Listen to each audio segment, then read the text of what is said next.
Hi hello నమస్తే మీరు చూస్తున్నారు టీజీ న్యూస్ ఐ4 నేను మీ భవాని. వరంగల్ జిల్లా నర్సంపేట మండలంలో ఎంసీపీఐయు పార్టీ ఆధ్వర్యంలో తెలంగాణ రాష్ట్ర రైతాంగ సాయుధ పోరాట వార్షికోత్సవ ర్యాలీని ఉద్దేశించి మాట్లాడుతున్న జిల్లా కార్యదర్శి పెద్దారపు రమేష్ ఈ కార్యక్రమంలో పాల్గొన్న డివిజన్ పార్టీ నాయకత్వం.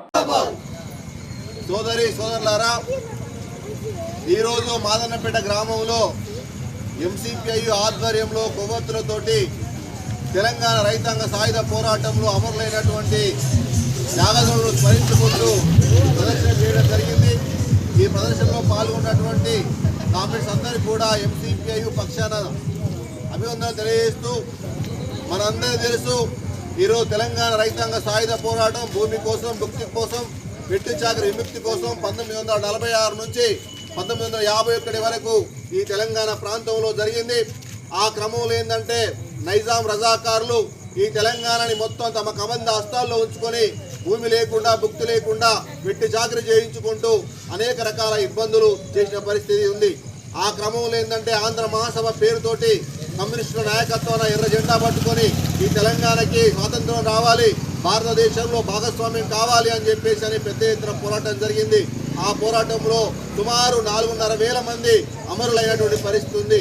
10 లక్షల ఎకరాల భూమిని ఎర్ర జెండా ఆధ్వర్యంలో పేదలకు పంచేటువంటి పరిస్థితి ఉంది.